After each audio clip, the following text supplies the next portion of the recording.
సింధు నాగరికత లోహయుగాలలో భాగంగా ఆవిర్భవించడం జరిగింది.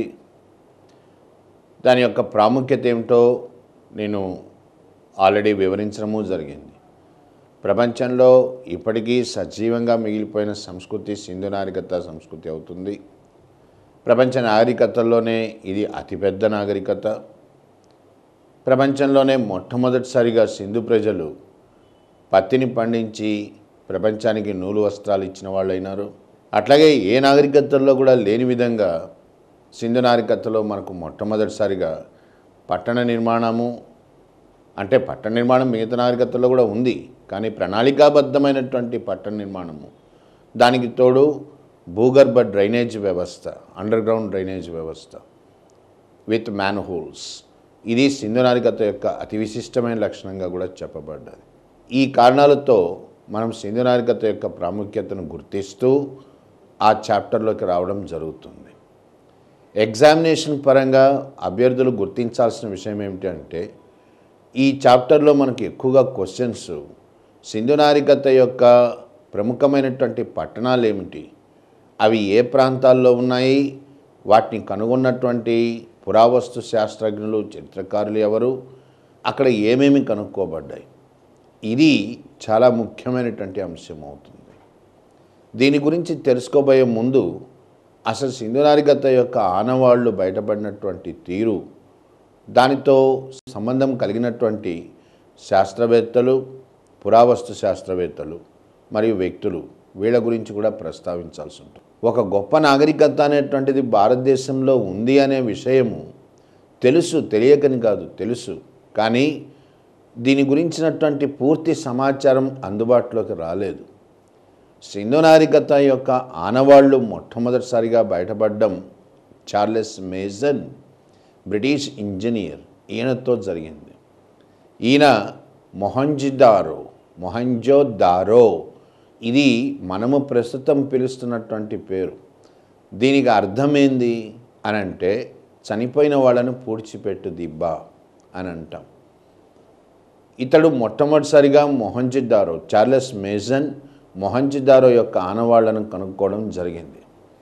కానీ ఆ సమయానికి పురావస్తు శాఖ అనేటువంటిది లేదు, పరిశోధనలు చేసే పరిజ్ఞానము భారతదేశంలో అందుబాటులో లేదు. గవర్నర్ జనరల్ 1861లో పురావస్తు పరిశోధనా సంస్థ, ఆర్కియలాజికల్ సర్వే ఆఫ్ ఇండియా, దీన్ని ఏర్పరచడం జరిగింది. ఇది జరిగినట్టు తర్వాత అలెగ్జాండర్ కన్నింగ్హామ్ భారతదేశ పురావస్తు శాస్త్రానికి క్షేత్ర పురావస్తు శాఖ, దీనికి పితామహుడు లాంటి వాడు అని చెప్పదగినటువంటి వాడు కన్నింగ్హామ్ మొట్టమొదటిసారిగా సింధు నాగరికతపై పరిశోధనలు చేపట్టడం జరిగింది. కన్నింగ్హామ్ తర్వాత మనకు లార్డ్ కర్జన్ గవర్నర్ జనరల్గా 1904లో ఇండియన్ మాన్యుమెంట్స్ ప్రిజర్వేషన్ యాక్ట్, అంటే భారత పురావస్తు పరిరక్షణ చట్టము అనే చట్టాన్ని చేయడం జరిగింది. ఆ చట్టం ద్వారా భారతదేశంలో పురావస్తు శాఖ అనేటువంటి ఏర్పరచడం జరిగింది. జాన్ మార్షల్ మొట్టమొదటి డైరెక్టర్ జనరల్గా కూడా నియమించబడడం జరిగింది. ఎప్పుడైతే సర్ జాన్ మార్షల్ మొట్టమొదటి డైరెక్టర్ జనరల్గా వచ్చాడో అప్పటి నుంచి సింధు నాగరికత పైన త్రవ్వకాలు విస్తృతంగా గావించబడడం జరిగింది. ఇది మనం కొంతవరకు తెలుసుకోవాల్సినటువంటి సమాచారం పూర్వపరాల పరంగా. త్రవ్వకాలు ఎప్పుడైతే ప్రారంభమైనాయో అప్పటి నుంచి ఒక్కొక్క పట్టణము వెలుగులోకి రావడం జరిగింది. ఇప్పటికీ ఇంకా జరుగుతూనే ఉంది ఇది. సో ఇట్లా బయటపడినటువంటి మొట్టమొదటి పట్టణం ఏంది అంటే, ఇక్కడి నుంచి మీకు చాలా ఇంపార్టెంట్ అవుతుంది అభ్యర్థులకు. మొట్టమొదటిసారిగా 1821లో దయారాం సహానీ హరప్పా యొక్క పట్టణాన్ని పూర్తి స్థాయిలో త్రవ్వకం చేయడం జరిగింది. అట్లా సింధు నాగరికతలో మొట్టమొదటిసారిగా బయటపడినటువంటి మొట్టమొదటి పట్టణం హరప్పా అయింది. పురావస్తు పరంగా ఉండేటువంటి సాంప్రదాయం ఏమిటి అనంటే, ఒక నాగరికతకు సంబంధించిన పట్టణము, ఏ పట్టణం అయితే మొట్టమొదటిసారిగా కనుగొనబడుతుందో నాగరికత మొత్తం కూడా ఆ పట్టణం పేరు మీదనే పిలువబడుతుంది. అట్లా సింధు నాగరికతకు సంబంధించి మొట్టమొదటిసారిగా బయటపడినటువంటి పట్టణం హరప్పా. కాబట్టే సింధు నాగరికత సంస్కృతిని హరప్పా సంస్కృతి అని మనం పిలవడం జరుగుతోంది. మరి సింధు నాగరికతలో మొట్టమొదటిసారిగా బయటపడిన పట్టణం హరప్పా అయితే అది ఎక్కడ కేంద్రీకరించబడ్డది, ఏ నదీ తీరాన ఉన్నది, ఇక్కడ ఏం కనుక్కోబడ్డాయి, ఇవన్నీ కూడా ముఖ్యమవుతాయి అన్నమాట. ఎప్పుడైతే మనకు హరప్పా బయటపడిందో దాని ప్రాముఖ్యత ఏంటి అని అంటే భారతదేశం ప్రపంచానికి చాటి చెప్పగలిగింది. ఏమని చెప్పగలిగింది అంటే ఆర్యులకు రాక మునుపే, అంటే మనకు యాక్చువల్గా అంత ముందు వరకు ఉన్న సాంప్రదాయం ఏమిటంటే భారతదేశ చరిత్ర అనేటువంటిది క్రీస్తుపూర్వం 1500 నుంచే ప్రారంభమైంది. క్రీస్తుపూర్వం 1500కు ముందు భారతీయులకు చరిత్ర అంటూ ఏమీ లేదు. ఈ కోణంలో చరిత్ర రచనా వ్యాసంగం జరిగింది.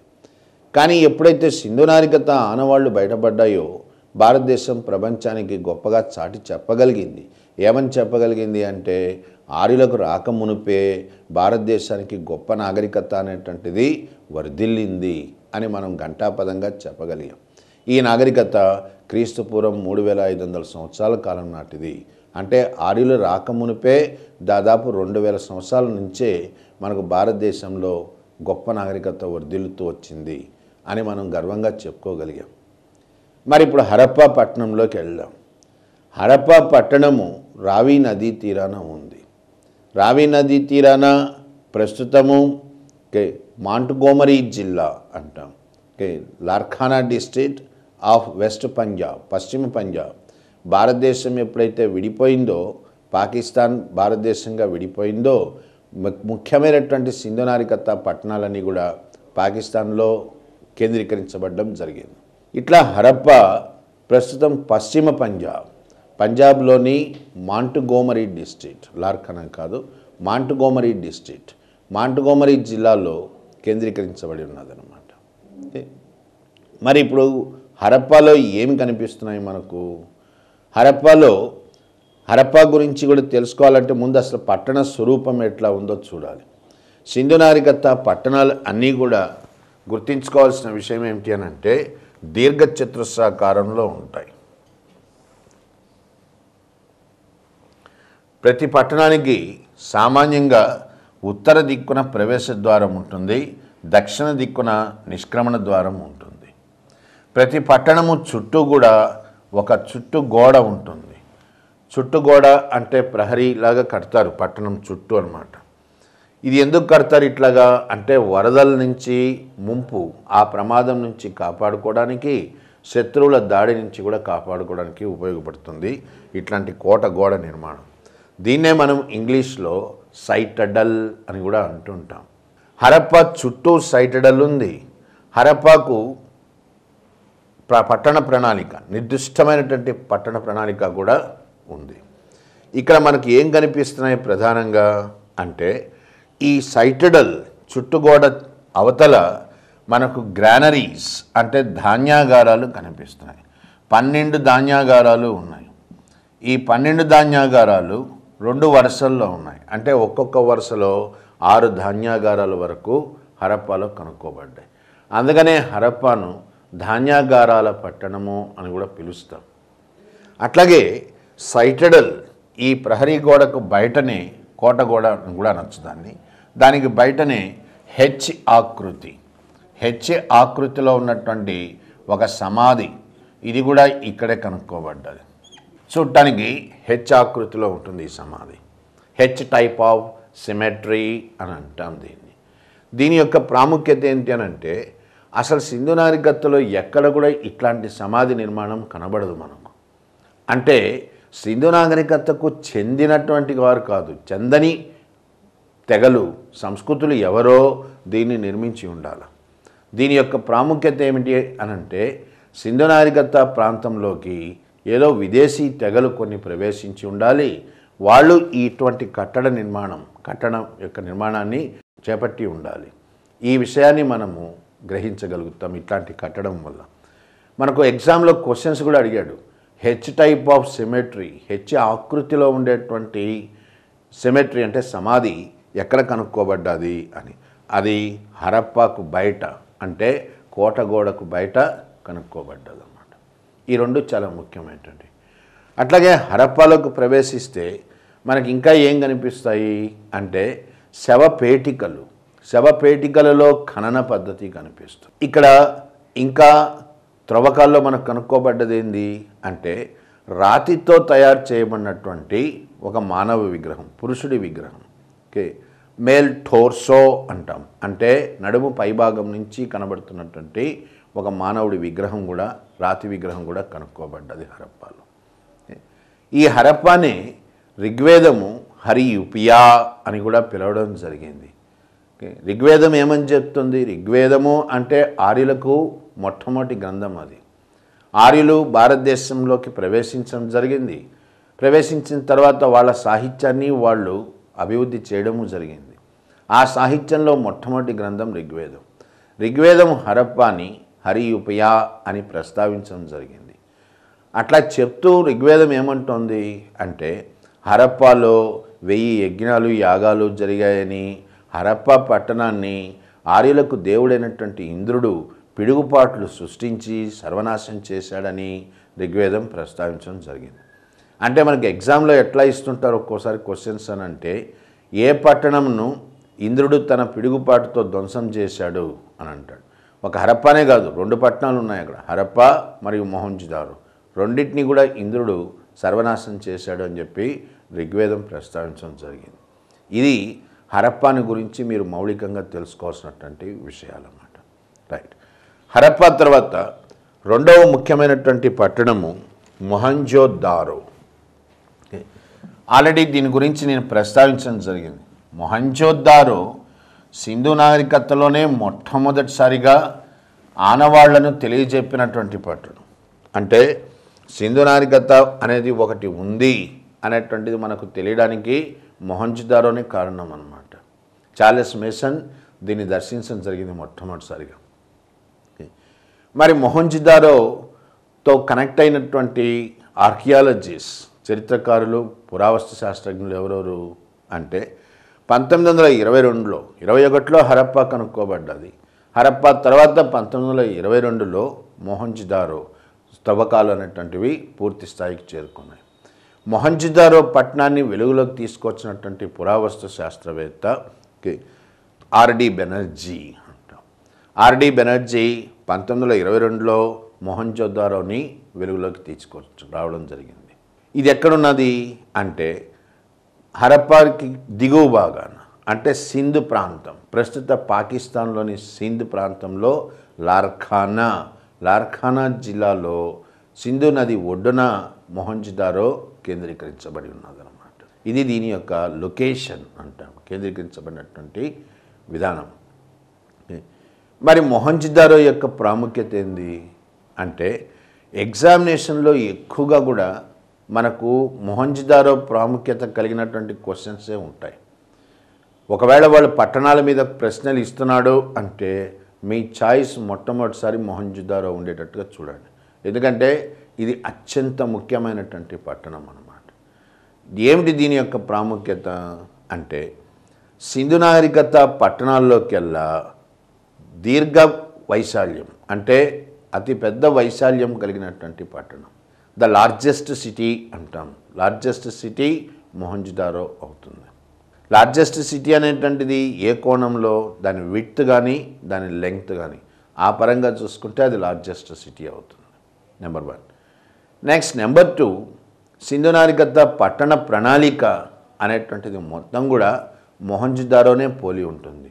కాబట్టి మొహంజదారోని మోడల్ సిటీ అంటాం, అంటే నమూనా పట్టణము అని చెప్పచ్చు.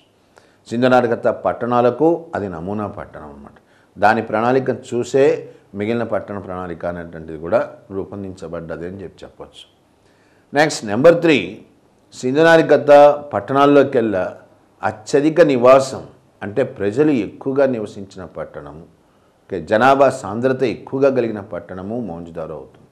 ఎట్లా చెప్పగలము అంటే అధిక సంఖ్యలో ఇళ్ల నిర్మాణము అనేటువంటిది మొహంజదారోలోనే కనిపిస్తుంది. కాబట్టి ఇప్పుడు మరి మొహంజదారోలో మనకు ముఖ్యంగా కనుక్కోబడినటువంటి విషయాలు ఏమిటి అంటే ఏమేమి కనబడ్డాయి త్రవ్వకాల్లో అంటే ఆల్రెడీ ఇంతకుముందే చెప్పాను. సింధు నాగరికత పట్టణాలన్నీ కూడా దీర్ఘచతురస్రాకారంలో ఉంటాయి అని చెప్పాను.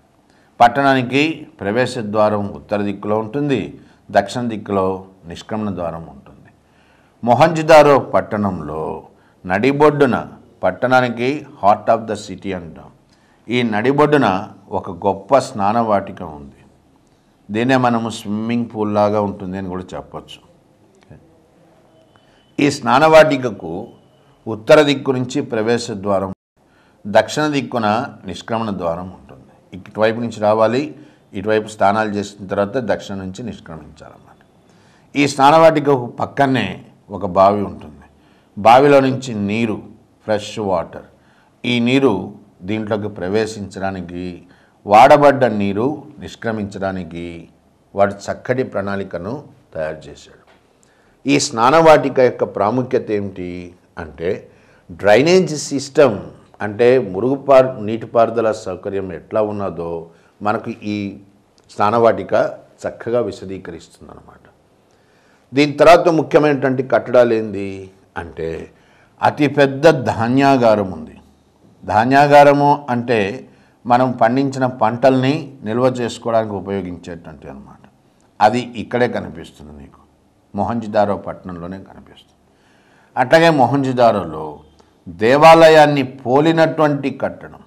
ఇది పూర్తిగా దేవాలయము అని చెప్పలేము మనం, కానీ చూడటానికి దేవాలయాన్ని పోలినటువంటి ఒక కట్టడం కూడా కనుక్కోబడ్డారు. అట్లాగే మొహంజదారోలో అతిపెద్ద సమావేశ మందిరము కూడా కనుక్కోబడ్డది. ఈ సమావేశ మందిరం దేనికోసము అంటే, ప్రజలు ఇక్కడ సమావేశాలు నిర్వహించుకోవడానికి అన్నమాట. అంటే దీన్ని బట్టి నీకేం తెలుస్తుంది అంటే, సింధు నాగరికత పట్టణాల్లో మున్సిపల్ వ్యవస్థ, ఒక మున్సిపల్ వ్యవస్థ లాంటి వ్యవస్థ ఉండేది. ప్రజలందరూ కూడా తరచుగా సమావేశాలు నిర్వహించేవాళ్ళు, సమిష్టిగా నిర్ణయాలు తీసుకునేవాళ్ళు అని చెప్పడానికి ఆధారం ఉందన్నమాట. ఇవి ముఖ్యమైనటువంటి కట్టడాలు. ఏమిటి ముఖ్యమైన కట్టడాలు అంటే, పెద్ద స్నానవాటిక, అతిపెద్ద ధాన్యాగారము, దేవాలయాన్ని పోలినటువంటి కట్టడము, మరియు విశాలమైనటువంటి సమావేశ మందిరం. ఈ 4 మొహంజదారో పట్టణంలో మనకు కనిపించేటువంటి ప్రధానమైన కట్టడాలు. ఇంకా ఏమున్నది ప్రాముఖ్యత ఇక్కడ మొహంజదారో యొక్క ప్రాముఖ్యత అంటే, త్రవ్వకాల్లో కొన్ని వస్తువులు బయటపడ్డాయి. ఏ రకమైనటువంటి వస్తువులు బయటపడ్డాయి అంటే, ముద్రికలు. సింధు నాగరికత ప్రజలు ముద్రికలు తయారు చేయడంలో గొప్ప ప్రతిభ కనబరిచారు. ఏమిటి ముద్రికలు అంటే, ఈ ముద్రికలు అనేటువంటివి స్టిటైట్ అనేటువంటి రాయితో తయారు చేస్తారు. ఇది ఒక రకమైనటువంటి రాయి. ఈ రాయిని తీసుకురావాలా, పలు పరిణామాల్లో దాన్ని కట్ చేసుకోవాలా, కట్ చేసిన తర్వాత దాంట్లో ముద్రించాలా. ఏ రూపాన్నైతే మనము కోరుతున్నామో ఆ రూపాన్ని ముద్రిస్తాం. అట్లాంటి వాటిని ముద్రికలు అంటాం. సింధు నాగరికత ప్రజల యొక్క కళా నైపుణ్యం అత్యద్భుతంగా కనిపించేటువంటిది ఈ ముద్రికల్లో కనిపిస్తుంది. ఇక్కడ పాయింట్ ఏమిటంటే, మొహంజదారో పట్టణంలో మనకు శివుణ్ణి పోలినటువంటి ఆకృతితో కలిగినటువంటి మొట్టమొదటి ముద్రిక కనిపిస్తుంది. అంటే ఏమిటి దాని అర్థము? ఒక ముద్రికలో ఈ ముద్రిక ఎట్లా ఉంటుంది అంటే, గుండ్రని ఆకృతిలో ఉంటుంది. ఈ గుండ్రని ఆకృతిలో ఉన్నటువంటి ముద్రికలో ఒక వ్యక్తి కనిపిస్తాడు మనకు. ఈ వ్యక్తి ధ్యాన స్థితిలో ఉంటాడు. ధ్యాన స్థితిలో ఉండి 3 ముఖాలు ఉంటాయి. 3 ముఖాలు ఉంటాయి, తలపైన 2 కొమ్ములు ఉంటాయి. ధ్యాన స్థితిలో ఉన్నాడు కాబట్టి ఇతన్ని మనము పశుపతి లేదా శివుడి యొక్క మొట్టమొదటి రూపము అని చెప్పి చెప్పడం జరుగుతుంది.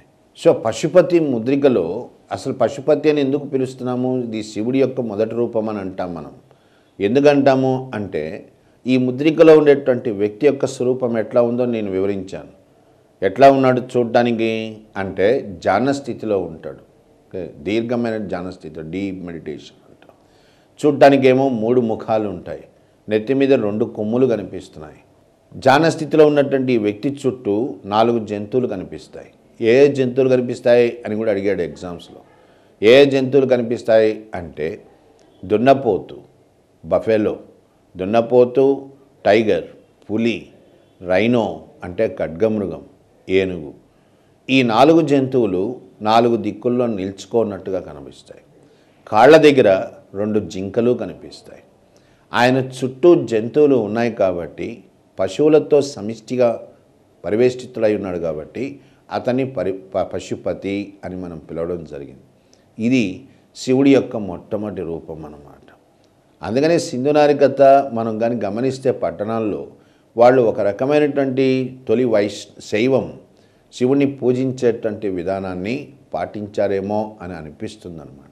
దానికి ఆధారంగానే ఇక్కడ ముద్రిక కనుక్కోబడ్డది.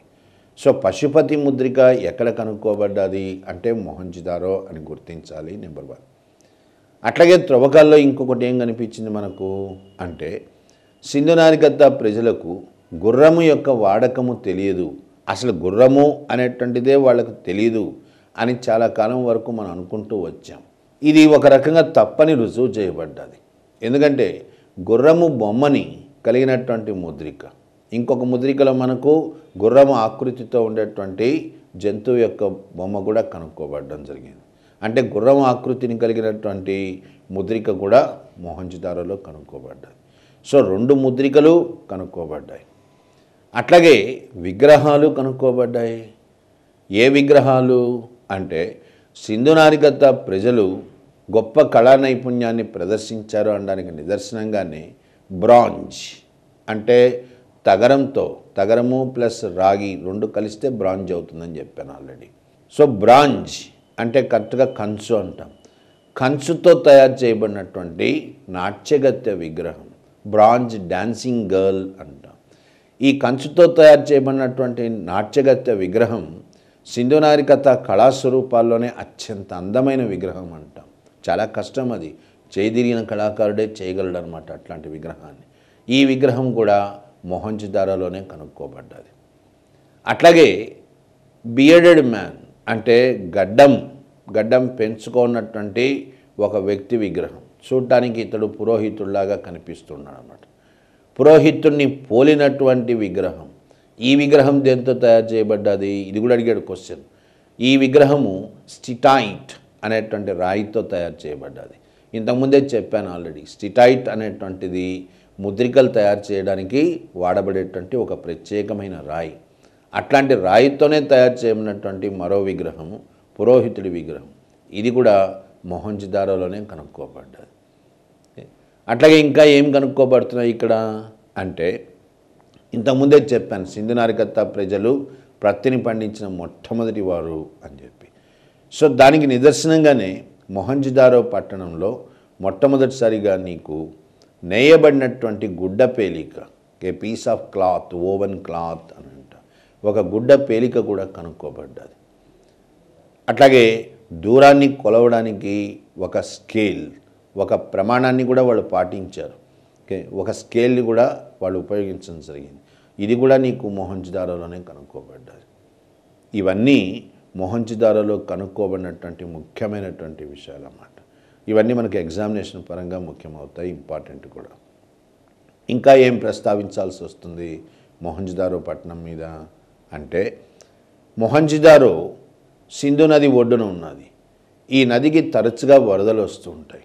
అందువల్ల మొహంజదారో పట్టణము దాదాపు 7 సార్లు ముంపుకు గురైంది, వరదల ముంపుకు గురైంది అని మనం నిర్ధారించడం జరిగింది.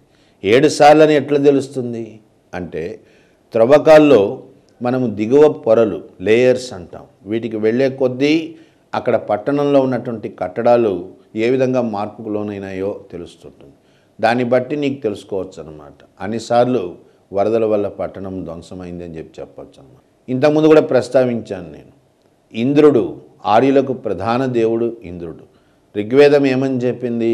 హరప్ప అనే పట్టణాన్ని ఇంద్రుడు ధ్వంసం చేశాడు అని చెప్పింది.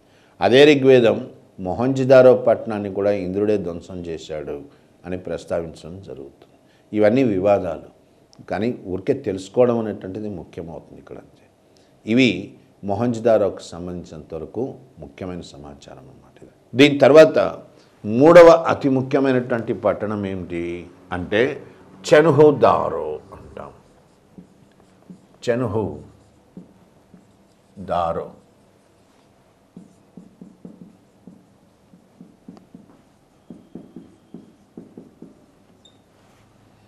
ఇది ఎక్కడున్నది? చెన్హుదారో అనేటువంటిది మొహంజదారోకి ఇంకా కొంచెం దక్షిణాన దిగువ భాగాన అనమాట. మొహంజదారో ప్రస్తుత పాకిస్తాన్లోని సింధ్ ప్రాంతంలో ఉంది అని చెప్పాను. మొహంజదారోకి మరింత దక్షిణ భాగాన చెన్హుదారో కేంద్రీకరించబడి ఉన్నది. ఇది కూడా సింధు నది ఒడ్డునే ఉంటుందన్నమాట, మొహంజదారోకి దిగువన. ఈ పట్టణాన్ని ఎవరు కనుక్కోవడం జరిగింది? ఈ పట్టణాన్ని ఎంజీ మజుందార్ అనేటువంటి పురావస్తు శాస్త్రవేత్త చెన్హుదారో పట్టణాన్ని కనుక్కోవడం జరిగింది.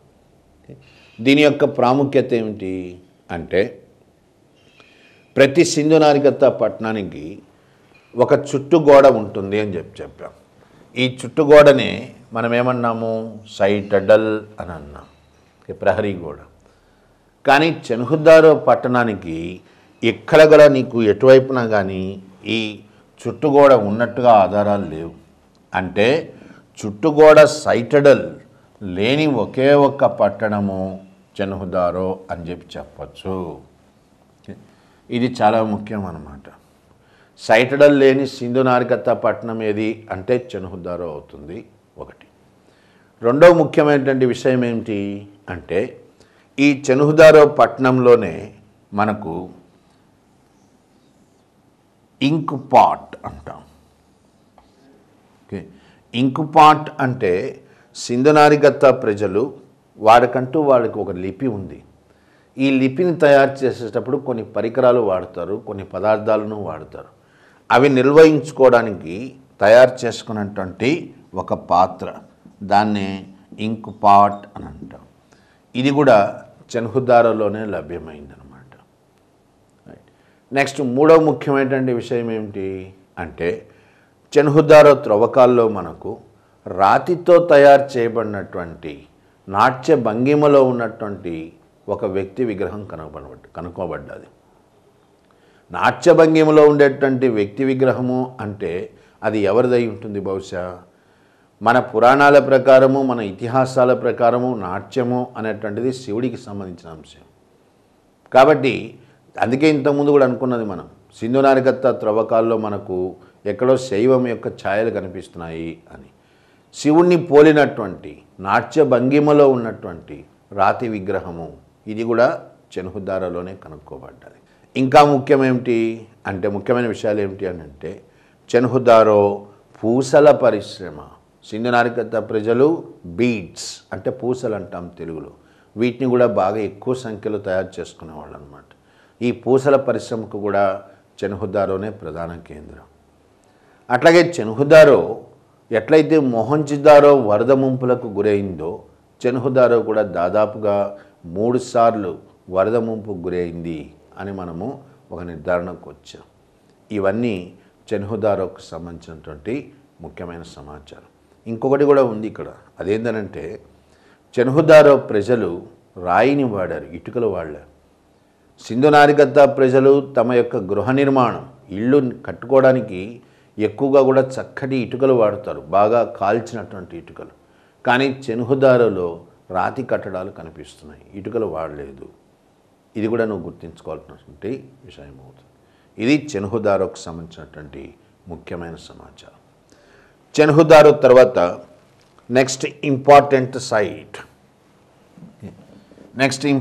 సైట్ ఏమిటి అంటే, రాజస్థాన్లో ఉండేటువంటి కాళీబంగన్. ఇక భారతదేశంలోకి వద్దాం. భారతదేశంలో ఇవన్నీ కూడా ఏంటంటే ఇప్పటిదాకా చెప్పినటువంటివి ఇవన్నీ ప్రస్తుత పాకిస్తాన్లో ఉన్నటువంటి సింధు నాగరికత క్షేత్రాలు. భారతదేశంలోకి వస్తే కాళీబంగన్. కాలా అంటే నల్లని, బంగన్ అంటే బ్యాంగిల్ అంటే గాజు అంటాం. కాళీబంగన్ నల్లని గాజు అని దాని అర్థం అన్నమాట, లిటరల్ మీనింగ్, భాషాపరంగా దాని అర్థం అది. ఇది ప్రస్తుత రాజస్థాన్లోని ఘగర్ లేదా గగల్ అంటాం, ఈ నది ఒడ్డున ఉందన్నమాట. ఈ పట్టణాన్ని కనుక్కున్నటువంటి పురావస్తు శాస్త్రవేత్త డాక్టర్ ఘోష్. డాక్టర్ ఘోష్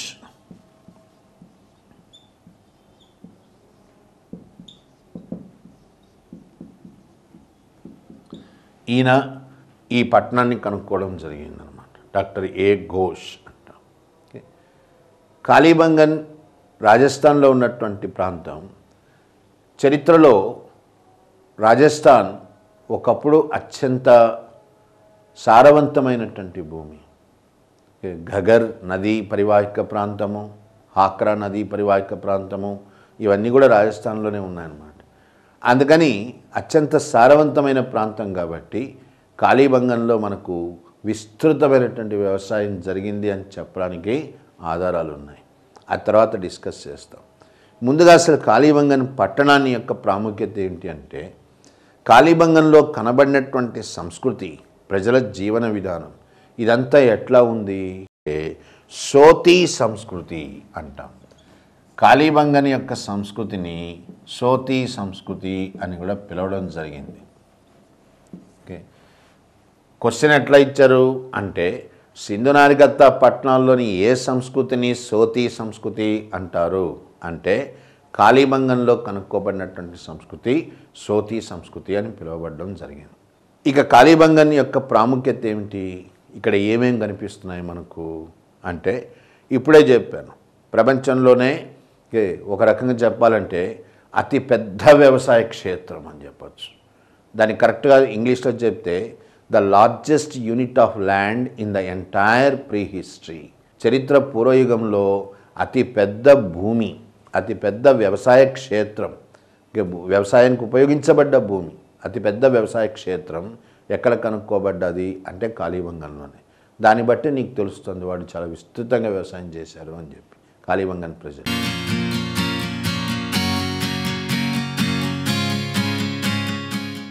కాళీబంగన్లో మనకు యజ్ఞవాటికలు అంటాం, ఫైర్ ఆల్టార్స్. మామూలుగా యజ్ఞాలు చేసేటప్పుడు ఇట్లాంటి కట్టడాలు కనిపిస్తాయి, యజ్ఞవాటికలు అంటాం. ఇవి కూడా కాళీబంగన్లో చాలా విస్తృతంగా కనిపిస్తాయి అన్నమాట. నెక్స్ట్ నెంబర్ 3, మనం ఏ సింధు నాగరికత పట్టణానికి వెళ్ళినా కానీ అక్కడ మనకు కనబడేటువంటిది ఏంటి అని అంటే, స్త్రీ దేవత విగ్రహాలు కనిపిస్తాయి. వాటినే మనం తెలుగులో అమ్మ దేవతలు అంటాము, ఇంగ్లీష్లో మదర్ గాడెస్ అని అంటాం. కానీ చాలా చిత్రంగా కాళీబంగన్లో ఎక్కడ కూడా నీకు స్త్రీ దేవతల ఆనవాళ్ళు కనబడవు, స్త్రీ దేవతల విగ్రహాలు కనబడవు. అంటే ప్రశ్న ఎట్లా రావచ్చు, స్త్రీ దేవత విగ్రహాలు లేని పట్టణం ఏది అని కూడా అడగచ్చు. అటువంటప్పుడు కాళీబంగన్ సమాధానం అవుతుంది. ఇది చాలా చిత్రమైన విషయం. ఎందుకంటే మొహంజదారో ఇతర పట్టణాల్లో అన్ని చోట్ల నీకు స్త్రీ దేవత విగ్రహాలు కనిపిస్తుంటే కాళీబంగన్లో ఎందుకు కనబడటం లేదు? ఇది చాలా మిస్టీరియస్ అన్నమాట. అంటే ఒక రకంగా మార్మికం అని చెప్పించుది. ఓకే, ఒక రకమైనటువంటి మిస్టరీతో కూడినటువంటి విషయం. అట్లాగే కాళీబంగన్లో ఇంకా ముఖ్యమైనటువంటిది ఏంటి అంటే, ఎక్కడ కూడా బాత్రూమ్స్, స్నానపు గదులు కనిపించట్లేదు. అసలు సింధు నాగరికత ప్రజలు దేనికి ప్రాముఖ్యత వహించారు? మురుగునీటిని ఎట్లా బయటకు పంపించాలి అనేది ప్రపంచానికి చాటి చెప్పింది వాళ్ళే. అట్లాంటి గొప్ప సింధు నాగరికతలో చాలా చిత్రంగా కాళీబంగన్ పట్టణంలో మనకు బాత్రూమ్స్ కనబడటం లేదు, స్నానపు గదులు కనిపించట్లేదు. అట్లా స్నానపు గదులు లేని పట్టణం ఏది అంటే కూడా కాళీబంగనే అవుతుంది. అట్లాగే రాజస్థాన్లో మనకి ఎక్కువగా కనబడేటువంటి జంతువు ఒంటె. ఓకే, ఒంటె యొక్క ఆనవాళ్ళు, అవశేషాలు స్కెలిటన్స్, ఇవి కూడా కాళీబంగన్లో కనుక్కోబడడం జరిగింది. ఓకే, ఈ విషయాలన్నిటికీ కూడా కాళీబంగన్ చాలా ప్రముఖమైనటువంటిది అన్నమాట. ఓకే, కాళీబంగన్ తర్వాత రాజస్థాన్ తర్వాత హర్యానాకి వెళ్ళాల్సి వస్తుంది. హర్యానాలో ముఖ్యమైనటువంటి సింధు నాగరికత క్షేత్రము బన్వాలి అని చెప్పాలి. బన్వాలి ప్రస్తుత హర్యానా రాష్ట్రంలో ఒకప్పుడు ప్రవహించినటువంటి సరస్వతీ నది. ప్రస్తుతం సరస్వతీ నది కనబడదు మనకు, ఇంకిపోయినది. సరస్వతీ నదీ తీరాన కేంద్రీకృతమైనటువంటి పట్టణము హర్యానాలో బన్వాలి అన్నమాట. ఈ బన్వాలి పట్టణాన్ని ఎవరు కనుక్కున్నారు? పురావస్తు శాస్త్రవేత్త అంటే బిస్ట్, ఈయన కనుక్కున్నాడు అనమాట. బన్వాలి పట్టణాన్ని కనుక్కున్నటువంటి పురావస్తు శాస్త్రవేత్త. మరి బన్వాలి యొక్క ప్రాముఖ్యత ఏంటి అంటే, బన్వాలి ప్రజలు విస్తృతంగా బార్లీ పంటను పండించారు. ఇది ముఖ్యమైనటువంటిది. ఇంకొకటి కూడా గుర్తుంచుకోవాలి, అదేంటదంటే కాళీబంగన్ మరియు బన్వాలి ఈ రెండు పట్టణాలు కూడా 2 దశలను, సింధు నాగరికత యొక్క 2 దశలను అనుభవించాయి. అంటే దీని అర్థమైంది, సింధు నాగరికత ఆవిర్భావంలో మనకు 4 దశలు కనిపిస్తాయి. ఓకే, పూర్వ సింధు నాగరికత దశ ప్రీ హరప్పన్ అంటాం. మధ్య హరప్పా దశ దాన్ని ప్రోటో హరప్పన్ అంటాం. సింధు నాగరికత దశ దాన్నే హరప్పన్ అంటాం. సింధు నాగరికత అంతరించిపోయిన తర్వాత దశ దాన్నే పోస్ట్ హరప్పన్ అంటాం. ఇట్లా 4 దశలు ఉన్నాయి. మరి అంత డీటెయిల్గా దీనికి పోవాల్సిన అవసరం లేదు, ఎందుకంటే దీని మీద పెద్దగా క్వశ్చన్స్ రావు. కానీ ఒకప్పుడు వాడు అడిగిన క్వశ్చన్ ఏమిటి అని అంటే, ఏ 2 పట్టణాలు ఓకే మధ్య హరప్పా దశ మరియు హరప్పా దశ 2 దశలను అనుభవించాయి లేదా అవి ఎక్స్పీరియన్స్ అయినాయి అని అడిగాడు. అట్లా 2 దశలను అనుభవించినటువంటి పట్టణాలు కాళీబంగన్ మరియు బన్వాలి. ఏ 2 దశలు? మధ్య హరప్పా యుగము మరియు హరప్పా యుగం. ఈ 2 యుగాలు ఈ 2 పట్టణాల్లో కనిపిస్తాయి మనకు. రైట్, ఇంతకుమించి బన్వాలి యొక్క ప్రాముఖ్యత ఇంకేం లేదు. నెక్స్ట్, బన్వాలి తర్వాత ఇంపార్టెంట్ సింధు నాగరికత క్షేత్రము లోథాల్. లోథాల్లోకి వెళ్ళే ముందు ఒకటి గుర్తుంచుకోవాలి ముఖ్యమైనటువంటిది ఏంటంటే, సింధు నాగరికత క్షేత్రాలు ప్రస్తుత భారతదేశంలో అత్యధికంగా కనబడుతున్నటువంటి రాష్ట్రం ఏంది అంటే గుజరాత్. గుజరాత్లో మనకు maximum number of Indus valley sites, అత్యధిక సంఖ్యలో సింధు నాగరికత పట్టణాలు కేంద్రీకరించబడి ఉన్నాయి. ఈ లోథాల్ అనేటువంటి పట్టణము ప్రస్తుత గుజరాత్లోని క్యాంబే సముద్ర తీరం అన్నమాట. ఇదంతా కూడా అరేబియా సముద్ర తీరం, క్యాంబే ఒడ్డున ఉందన్నమాట లోథాల్. ఓకే, లోథాల్ పట్టణాన్ని మెరైన్ ఆర్కియాలజిస్ట్ అంటే సముద్రపు గర్భం లోపల నిక్షిప్తమైనటువంటి పురావస్తు ప్రదేశాలు, వీటిని వెలుగులోకి తెచ్చేవాళ్ళు మెరైన్ ఆర్కియాలజిస్ట్. అంటే సముద్ర గర్భంలో పరిశోధనలు చేస్తారు, పురావస్తుపరమైనటువంటి పరిశోధనలు. అట్లాంటి marine archaeologist doctor S R Rao లోథాల్ని కనుక్కోవడం జరిగింది.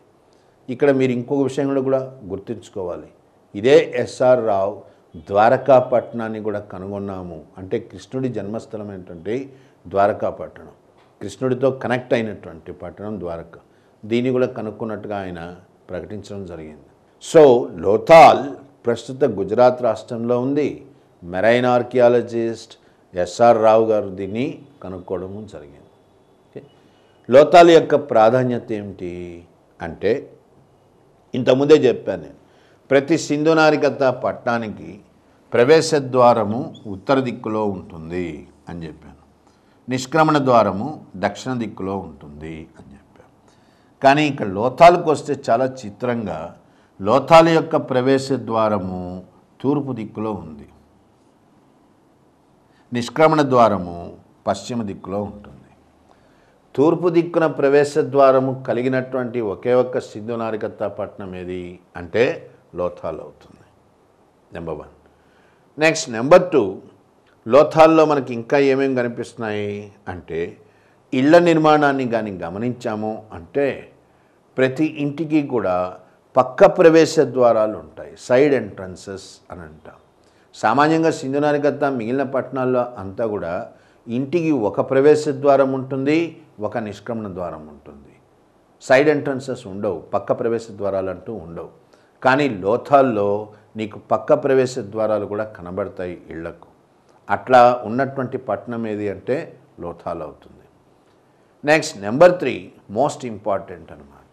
లోథాల్లోనే మనకు మొట్టమొదటి నౌకాశ్రయము, అంటే భారతదేశ చరిత్రలోనే తొలి నౌకాశ్రయము అని చెప్పదగినటువంటి నౌకాశ్రయం, ఇటుకలతో నిర్మించబడినటువంటి ఒక కృత్రిమ నౌకాశ్రయము ఇది కనుక్కోబడ్డది. ఎప్పటి కాలానికి చెందింది ఇది అంటే దాదాపు క్రీస్తుపూర్వం 1800 కాలం నాటిదన్నమాట. అంటే లోథాల్ ప్రజలు భారతదేశ చరిత్రలో మొట్టమొదటి నౌకాశ్రయాన్ని నిర్మించినటువంటి వాళ్ళు అని చెప్పాలి మనం. ఇది లోథాల్లో కనుక్కోబడ్డది.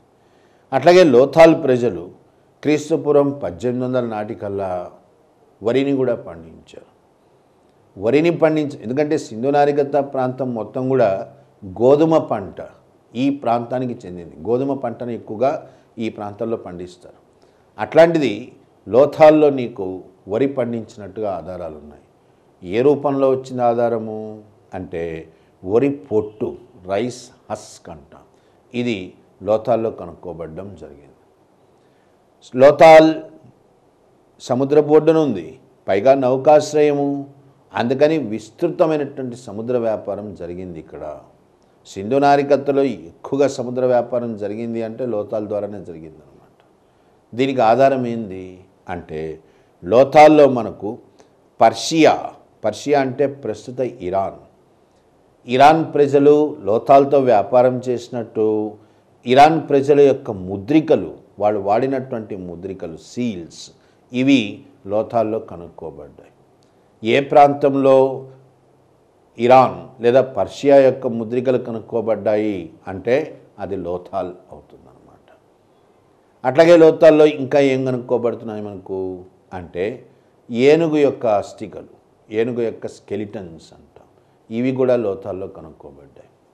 సింధు నాగరికత ప్రజల యొక్క ముఖ్యమైనటువంటి అభిరుచి, వాళ్ళ యొక్క ప్యాస్ టైం లేదా హాబీ జూదం ఆడడం, పాచికలు అంటాం కరెక్ట్. ఓకే, ఆ పాచికలు డైస్ అంటాం ఇంగ్లీష్లో, ఇవి కూడా లోతాల్లోనే కనుక్కోబడ్డాయి. అట్లాగే లోతాల్ పూసల పరిశ్రమ, దీనికి కూడా చాలా ప్రముఖమైనటువంటిది అనమాట. పూసల తయారీ 2 చోట్ల జరిగేది సింధు నాగరికతలో, ఒకటి చెన్హుదారో, రెండోది లోతాల్. ఇవన్నీ లోతాల్కు సంబంధించినటువంటి ముఖ్యమైనటువంటి సమాచారం. ఇంకొకటి కూడా ఉంది ఇక్కడ.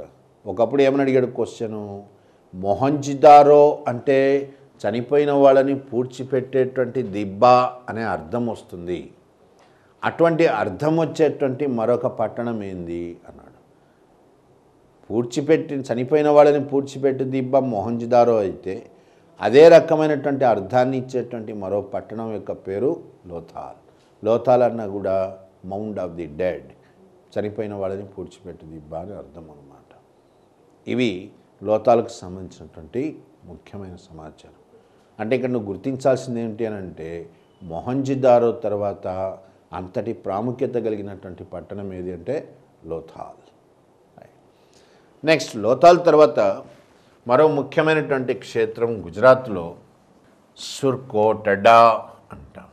సుర్కోటడా ప్రస్తుత గుజరాత్, ఇవన్నీ కూడా గుజరాత్ రాష్ట్రంలోనే ఉన్నాయి. ఇకపై చెప్పబోయేవన్నీ కూడా గుజరాత్ రాష్ట్రంలోని భోగువా నదీ తీరంలో కేంద్రీకృతమైందన్నమాట సుర్కోటడా. దీని యొక్క ప్రాధాన్యత ఏమిటి అంటే ముందు అసలు సుర్కోటడాని ఎవరు కనుగొన్నారో కూడా చూస్తాం. సుర్కోటడా పట్టణంలో త్రవ్వకాలు చేసినటువంటి పురావస్తు శాస్త్రవేత్త జగపత్ జోషి. డాక్టర్ జగపత్ జోషి సుర్కోటడా పట్టణం యొక్క త్రవ్వకాలు నిర్వహించాడు అనమాట. సుర్కోటడా పట్టణంతో కనెక్టెడ్ ఎవరు అంటే దాంతో సంబంధం ఉన్నటువంటి పురావస్తు శాస్త్రవేత్త జగపత్ జోషి. సుర్కోటడా యొక్క ప్రాధాన్యత ఏమిటి అంటే లోతాల్ ఎట్లయితే నౌకాశ్రయము మరియు సముద్ర వ్యాపారము చేయడం ఎక్కువగా జరిగిందో అట్లాగే సుర్కోటడాలో కూడా విస్తృతమైనటువంటి వ్యాపారము జరిగింది. ఇది కూడా ఒక రకమైనటువంటి వ్యాపార కేంద్రం నింబబాన్. ఇంతకు మించినటువంటి ముఖ్యమైన సమాచారం ఏంది ఇక్కడ సుర్కోటడాకు సంబంధించి అంటే సింధు నాగరికత ప్రజలకు గుర్రము యొక్క వాడకము తెలుసు అని మనము స్పష్టంగా చెప్పగలిగిన విధంగా ఆధారాలు లభ్యమైనాయి. ఇంతకుముందే చెప్పుకున్నాం మనం, సింధు నాగరికత ప్రజలకు అసలు గుర్రం వాడకం తెలుసా తెలియదా అనేది చాలా కాలం వరకు వివాదంగా ఉండేది. మొహంజదారోలో గుర్రాన్ని పోలినటువంటి ఒక ముద్రిక కూడా దొరికింది, ఆ బొమ్మ ఉండేటువంటి ముద్రిక దొరికింది, కానీ దాన్ని మనం స్పష్టంగా గుర్రము అని చెప్పలేము. సుర్కోటడాలో గుర్రము యొక్క స్కెలిటన్స్ అవశేషాలే బయటపడ్డాయి, గుర్రము యొక్క కళేబరమే బయటపడ్డది.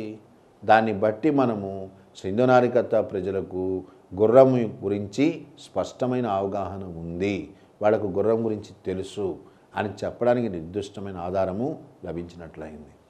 ఎగ్జామ్లో ఈ క్వశ్చన్ ఇచ్చాడు కూడా, ఏ సింధు నాగరికత పట్టణంలో గుర్రం యొక్క కళేబరాలు కనుక్కోబడ్డాయి, సింధు నాగరికత ప్రజలకు గుర్రం గురించి అవగాహన ఉంది అని చెప్పబడ్డది అంటే సుర్కోటడా. ఇక్కడ గుర్రం యొక్క అవశేషాలు బయటపడ్డాయి అంతకుమించి సుర్కోటడ యొక్క ప్రాముఖ్యత అంటూ చెప్పుకోదగింది ఏమీ లేదు. నెక్స్ట్ తర్వాత నెక్స్ట్ ఇంపార్టెంట్ సైట్ ఏంది అంటే ధోల్వీరా. ఇది కూడా ప్రస్తుత గుజరాత్ రాష్ట్రంలోనే ఉందన్నమాట. ప్రస్తుతం భారతదేశంలో ఇది అతిపెద్ద పట్టణం అని చెప్పచ్చు. సింధు నాగరికతకు సంబంధించి అతిపెద్ద పట్టణం అని చెప్పచ్చు. అంటే ఇప్పుడు రీసెంట్గా కూడా మళ్ళీ త్రవ్వకాలు జరుగుతున్నాయి. రీసెంట్ త్రవ్వకాలు బట్టి రాఖీ ఘరీ ప్రస్తుతం అతిపెద్ద పట్టణం అన్నమాట. అంతకుముందు వరకు కూడా ధోల్వీరా అనే పెద్ద పట్టణంగా ఉండేది. అంటే ఇప్పుడు కరెక్ట్గా చెప్పాలంటే ప్రస్తుతము అతిపెద్ద పట్టణం ఏది అంటే రాఖీ ఘరీ. రాఖీ ఘరీ గురించి తర్వాత చెప్తాను. ధోల్వీరా రాఖీ ఘరీ తర్వాత అంత పెద్ద పట్టణం అన్నమాట. ధోల్వీరా ప్రస్తుతం గుజరాత్లో రాణా కచ్ ఎడారి ప్రాంతం ఇక్కడ ఉన్నదన్నమాట. ఇక్కడ కేంద్రీకరించబడ్డారు. ఈ పట్టణాన్ని కనుక్కున్న వాళ్ళు ఎవరు? ఈ పట్టణాన్ని కనుక్కున్నటువంటి పురావస్తు శాస్త్రవేత్తలు జగపత్ జోషి. ఇంతకుముందు చెప్పాను సుర్కోటడా గురించి చెప్తున్నప్పుడు అతడే జగపత్ జోషి మరియు బన్వాలీతో కనెక్ట్ అయినటువంటి బెస్ట్. ఈ ఇద్దరు ధోల్వీరాతో కనెక్ట్ అయి ఉన్నారన్నమాట. వీళ్ళిద్దరు కూడా ధోల్వీరా యొక్క త్రవ్వకాలు నిర్వహించినటువంటి వాడు. ధోల్వీరా యొక్క ప్రాముఖ్యత ఏమిటి అంటే భారతదేశంలో కనుగొనబడినటువంటి అంటే ఈ పట్టణాల్లో సింధు నాగరికత పట్టణాల్లో వృత్తాకారంలో డెవలప్ అయినటువంటి సింధు నాగరికత పట్టణం. అంటే సామాన్యంగా సింధు నాగరికత పట్టణాలన్నీ కూడా ఇంతకుముందే చెప్పాను దీర్ఘ చతురస్రాకారంలో ఉంటాయి. ఒక్క ధోల్వీరా మాత్రము వృత్తాకారంలో అభివృద్ధి చెందడం జరిగింది. ఇట్లా డెవలప్ అయింది ధోల్వీరా. ఏ సింధు నాగరికత పట్టణం వృత్తాకారంలో అభివృద్ధి చెందింది అంటే అది ధోల్వీరా అవుతుంది. నెక్స్ట్ రెండవ ఇంపార్టెంట్ థింగ్ ఏమిటి అంటే ఈ ధోల్వీరా పట్టణంలోనే మనకు ప్రాచీన ప్రపంచ చరిత్రలో బాగా గుర్తుంచుకోవాల్సిన విషయం, ప్రాచీన ప్రపంచ చరిత్రలోనే మొట్టమొదటిది అని చెప్పదగినటువంటి అతి పెద్ద స్టేడియం అంటే క్రీడాస్థలం అని చెప్పచ్చు. స్టేడియం కూడా కనుక్కోబడ్డది అనమాట. మొట్టమొదటి స్టేడియం అతిపెద్ద స్టేడియం కూడా. ఈ స్టేడియం కూడా ధోల్వీరాలోనే కనుక్కోబడడం జరిగింది. అట్లాగే ధోల్వీరాలో అతిపెద్ద శాసనము కనుక్కోబడ్డది. సింధు నాగరికత ప్రజలకు వారికంటూ వాళ్ళకి ఒక లిపి ఉంది. ఆ లిపినే మనము బొమ్మల లిపి లేదా పిక్టోగ్రఫీ అంటాం. ఈ బొమ్మల లిపి లేదా పిక్టోగ్రఫీలో ఒక్కొక్క వాక్యంలో 3 లేదా 4 బొమ్మలు ఉంటాయి, చిత్రాలు ఉంటాయి అన్నమాట. కానీ ఎక్కడ కూడా 4కు మించి ఉండవు ఒక వాక్యంలో బొమ్మలు. అట్లాంటిది ధోల్వీరాలో మాత్రము అతిపెద్ద శాసనము కనుక్కోబడ్డది. ఈ అతిపెద్ద శాసనంలో మనకు 10 పిక్టోగ్రాఫ్స్ అంటే దాదాపు 10 చిత్రాలు ఒకే వరుసలో ఉంటాయన్నమాట. అట్లాంటి అతిపెద్ద శాసనం ఇది కూడా ధోల్వీరాలోనే కనుక్కోబడ్డాయి. ఇవి ధోల్వీరాకి సంబంధించినటువంటి ముఖ్యమైనటువంటి సమాచారం. ఇక మిగిలినటువంటి పట్టణాలు ఏమిటి? సింధు నాగరికతకు సంబంధించి మిగిలినటువంటి ముఖ్యమైనటువంటి పట్టణాలు ఇంతకుముందు చెప్పాను రాఖీ ఘరీ అని. రాఖీ ఘరీ ప్రస్తుతం భారతదేశంలోనే అతిపెద్ద పట్టణము అని చెప్పచ్చు. ఓకే, ఇది ఇంతకుముందు పంజాబ్లో ఉండేది, ప్రస్తుతం హర్యానాకు వచ్చిందన్నమాట రాఖీ ఘరీ. ఓకే, ఇది గుర్తుంచుకోవాల్సినటువంటి విషయం అన్నమాట. ఓకే, ఇంతకు మించి సింధు నాగరికత పట్టణాలు ముఖ్యమైన పట్టణాలు అంటూ ప్రస్తావించదగిన ఎగ్జామ్ పరంగా అంటూ ఏమీ లేవు అన్నమాట. ఓకే, ఇక సింధు నాగరికత యొక్క ఇతర ముఖ్యమైన లక్షణాలు ఏంది? సింధు నాగరికత అంటే కేవలం పట్టణాలు, గోడలు, కట్టడాలు ఇవి అని అంటే కరెక్ట్ కాదు. అది సింధు నాగరికత ప్రజలకు గొప్ప అన్యాయం చేసినట్టే అవుతుంది. ఎందుకంటే వాళ్ళు నిర్మించిన నాగరికత అంతకు మించినటువంటి విశిష్టమైన నాగరికత. పట్టణ నిర్మాణము ముఖ్యమైనదే, కానీ పట్టణ నిర్మాణానికి మించి ముఖ్యమైన లక్షణాలు ఉన్నాయి, కొన్ని ముఖ్యమైన అంశాలు ఉన్నాయి. అవేమిటి అంటే వారి సమాజము, వారి ఆర్థిక వ్యవస్థ, వారి పాలనా విధానము, స్వరూపము, వాళ్ళ విశ్వాసాలు, వాళ్ళ యొక్క కళా స్వరూపాలు, ఇవన్నీ కూడా మనకు ముఖ్యమే అవుతాయి. మరి వీటి మీద అండర్స్టాండింగ్ ఏమిటి అంటే ఇక్కడ మనం 2 విషయాలు గుర్తుంచుకోవాలి. ఒకటి ఏమిటి అంటే సింధు నాగరికత మీద పూర్తి స్థాయిలో ఇంకా త్రవ్వకాలు జరగలేదు.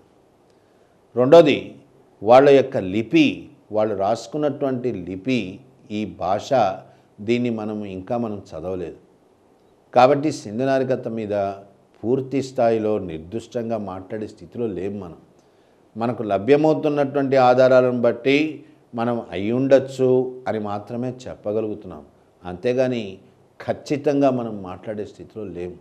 ఈ విషయాన్ని కూడా గుర్తుంచుకోవాలి మనం. మరి సింధు నాగరికత సమాజం ఎట్లా ఉండి ఉండొచ్చు? సమాజము అనగానే ముందు మనము అసలు ఆ సామాజిక స్వరూపం ఏందో దాని గురించి అండర్స్టాండ్ తెలుసుకోవడానికి ప్రయత్నించాలి. సింధు నాగరికత సమాజము మాతృస్వామిక వ్యవస్థ అని చెప్పవచ్చు. ఏ ఆధారంగా చెప్పగలుగుతావు మాతృస్వామిక వ్యవస్థ అని? అసలు ఫస్ట్ మాతృస్వామిక వ్యవస్థ అంటే ఏంది? మాతృస్వామిక వ్యవస్థ అంటే కుటుంబానికి తల్లి పెద్దగా ఉంటుంది, కుటుంబానికి తండ్రి పెద్దగా ఉంటే అది పితృస్వామిక వ్యవస్థ అవుతుంది. దాన్ని ఇంగ్లీష్లో పేట్రియార్కీ అంటాము. మాతృస్వామిక వ్యవస్థని మేట్రియార్కీ అంటాం. సింధు నాగరికత సమాజము మాతృస్వామిక వ్యవస్థకు చెందిందై ఉండాలి. ఏ ఆధారంగా చెప్తున్నాము అంటే ముందుగా అసలు వ్యవసాయము స్త్రీతోనే ప్రారంభమైంది. స్త్రీ వ్యవసాయాన్ని ప్రారంభించింది, కంట్రోల్ అంటే ప్రొడక్షన్, ఉత్పత్తిని నియంత్రించింది కూడా. కాబట్టి స్త్రీకి కుటుంబంలో మొట్టమొదటి స్థానం ఇవ్వబడడం జరిగింది ఆదిమ సమాజంలో. సింధు నాగరికత సమకాలీన సంస్కృతులు అంటే సింధు నాగరికత వర్ధిల్లుతున్న సమయంలో భారతదేశంలో కొనసాగిన సంస్కృతుల్లో అన్నింటిలో కూడా మాతృస్వామిక వ్యవస్థ ఎక్కువగా కనిపిస్తుంది మనకు. దక్షిణాదిలో కూడా చాలా కాలం వరకు మాతృస్వామిక వ్యవస్థే ఉండింది. కాబట్టి సింధు నాగరికతలో కూడా మాతృస్వామిక వ్యవస్థే ఉండాలా ఒకటి. రెండోది ఏంటి అంటే సింధు నాగరికత పట్టణాల్లో మనకి ఎక్కువగా స్త్రీలను పూజించేటువంటి ఆచారం కనిపిస్తుంది. స్త్రీ దేవతామూర్తులు, అదే ఇంతకుముందు కూడా చెప్పాను, అమ్మ దేవతలు అంటాం. దీన్ని బట్టి కూడా స్త్రీ గౌరవనీయమైనటువంటి స్థానము, పురుషుడితో పోలిస్తే మొదటి స్థానాన్ని పొందింది అని చెప్పవచ్చు అన్నమాట. ఈ కారణాల చేత ముందుగా మనం ఏం చెప్పాలి అంటే సమాజం మాతృస్వామిక వ్యవస్థ అయి ఉన్నది అని కూడా చెప్పచ్చు ఒకటి. నెక్స్ట్ నెంబర్ 2, సింధు నాగరికత కాలంలో ఎక్కడ కూడా నీకు కుల వ్యవస్థ లేదు. అంటే బ్రాహ్మణ, క్షత్రియ, వైశ్య, శూద్ర అనేటువంటి కులాలు మనకు ప్రస్తావనకే రావు. కుల వ్యవస్థ, బ్రాహ్మణ, క్షత్రియ, వైశ్య, శూద్ర, ఈ పదాలు, ఈ స్వరూపాలు ఇవన్నీ కూడా ఆర్యుల రాకతోనే వచ్చాయి. అంటే క్రీస్తుపూర్వం 1500 నాటికి భారతదేశంలో కుల వ్యవస్థ అనేటువంటిది లేదు. ముఖ్యంగా సింధు నాగరికత సమాజంలో కులాలు లేవు. కులాలు లేకపోతే ఏదో రకమైన విభజన ఉంటుంది సమాజంలో. సింధు నాగరికత సమాజంలో వర్గాలు ఏమిటి? దీన్నే మనం ఏమంటామంటే ఎయిదర్ క్యాస్ట్ ఆర్ క్లాస్ అంటాం. ఉంటే కులమన్నా ఉండాలి, లేదా క్లాస్ వర్గమన్నా ఉండాలి. ఏదో ఒక రకమైన విభజన ఉండాలి సమాజంలో. ఓకే, ఏ వర్గాలు ఉన్నాయి సింధు నాగరికత సమాజంలో అంటే ప్రధానంగా మనకు కనబడేటువంటి సామాజిక వర్గాలు వ్యాపారస్తులు, వ్యవసాయదారులు, చేతి వృత్తుల వారు, శ్రామిక వర్గాలు మరియు వేటాడి జీవనం కొనసాగించేవాళ్ళు. వీళ్ళు ప్రధానమైన సామాజిక వర్గాలు. వ్యాపారస్తులు అత్యంత ఐశ్వర్యంతోమైన వ్యాపారం జరిగింది కాబట్టి వ్యాపారస్తులు ఉండాలి. అట్లాగే వ్యవసాయదారులు, ఎందుకంటే సింధు నాగరికతలో విస్తృతమైన వ్యవసాయం జరిగింది కాబట్టి వ్యవసాయదారులు ఖచ్చితంగానే ఉన్నారు. వాళ్ళకి లోహాల పరిజ్ఞానం కూడా గొప్పగా ఉన్నది కాబట్టి లోహ పనిముట్లు తయారు చేసేవాళ్ళు, చేతి వృత్తుల వాళ్ళు ఉండాలి. వ్యవసాయానికి కూలీలు కూడా అవసరం అవుతారు, శ్రామిక వర్గం కూడా ఉండాలి. అట్లాగే సింధు నాగరికతతో సంబంధం ఉండి కూడా అభివృద్ధి చెందని కొన్ని తెగలు ఉండిపోయినాయి. వీళ్ళు ఆటవిక జీవనం చేసేవాళ్ళు, వాళ్ళు కూడా ఉండాలా. ఇవన్నీ సామాజిక వర్గాలు అని చెప్పుకోవచ్చు అన్నమాట. ఇక పట్టణ జీవనం ఏమిటి?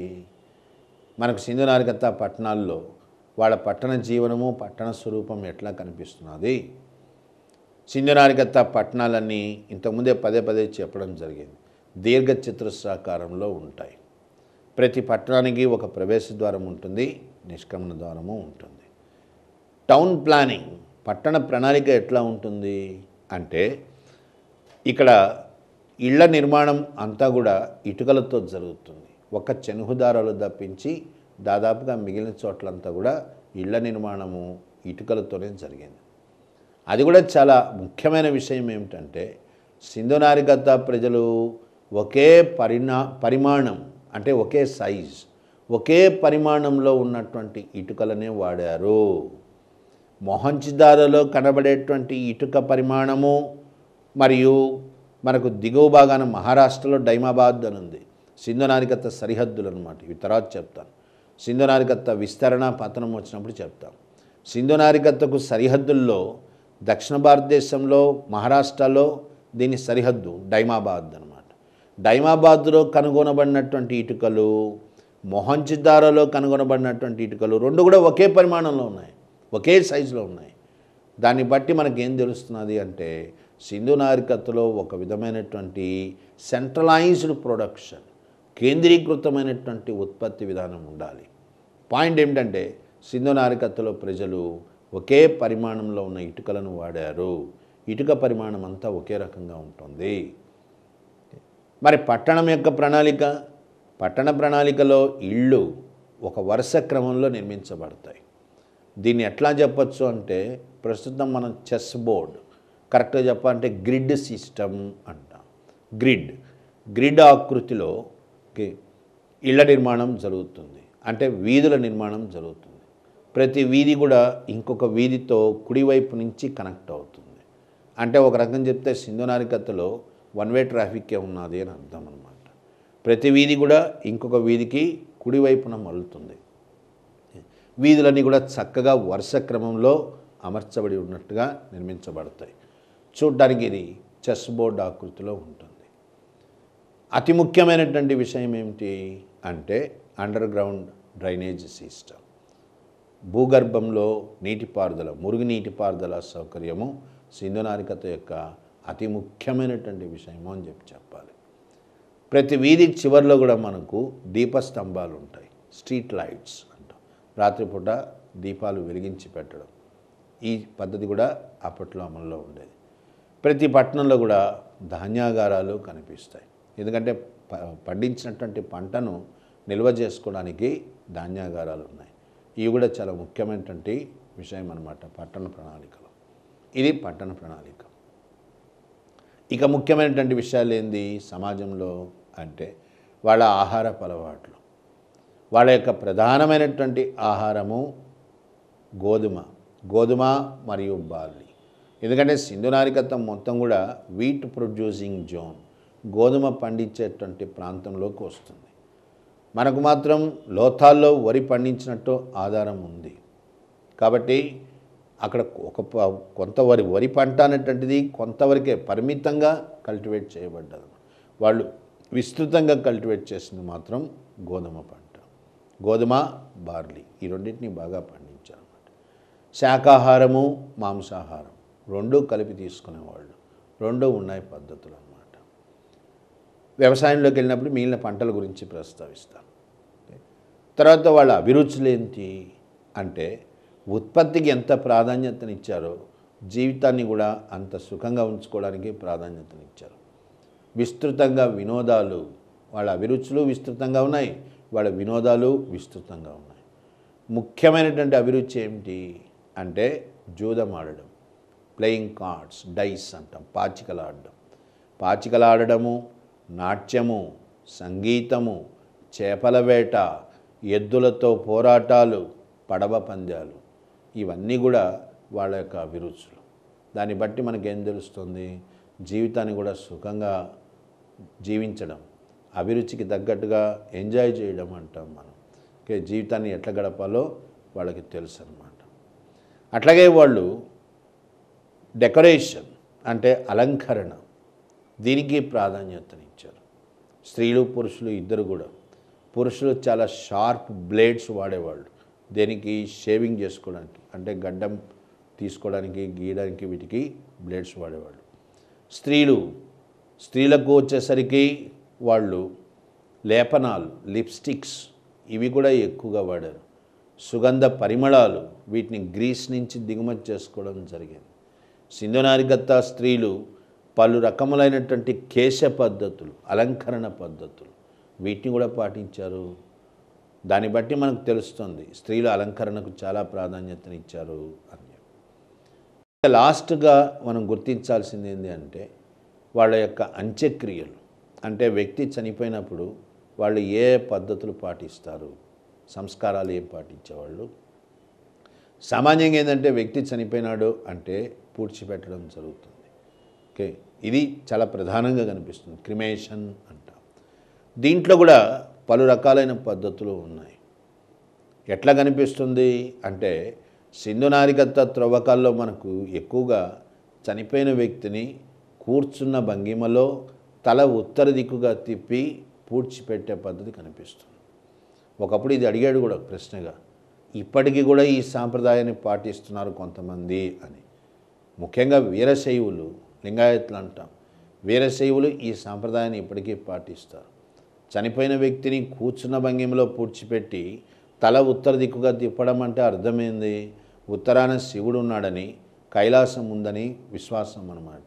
అందుకే ఇంతకుముందు కూడా అన్నాం, సింధు నాగరికతలో ఎక్కడో మనకు శైవ సాంప్రదాయాలు కనిపిస్తాయి అని. సో ఎక్కువగా కూర్చున్న భంగిమలో శవాన్ని పూడ్చిపెట్టి ముఖాన్ని ఉత్తర దిక్కుగా తిప్పేవాళ్ళు. ఇది కాకుండా శవ పేటికల్లో పూడ్చిపెట్టడము ఇది కనిపిస్తుంది. అట్లాగే పార్షియల్ బరియల్ అంటాం, అంటే పాక్షిక ఖననం. శరీరంలో ఏదో ఒక భాగాన్ని, చెయ్యిని కానీ కాళ్ళు కానీ దీన్ని కూడా పూడ్చిపెట్టే పద్ధతి ఇది కనిపిస్తుంది. అట్లాగే కాళీబంగన్, కాళీబంగన్లోకి వచ్చేసరికి చాలా పెక్యులియర్గా సిస్ట్ బరియల్ అంటాం, సిఐఎస్టి సిస్ట్. సిస్ట్ బరియల్ అంటే బ్రిక్ ఛాంబర్డ్ బరియల్, అంటే ఇటుకలతో నిర్మించినటువంటి గదులు ఉంటాయి.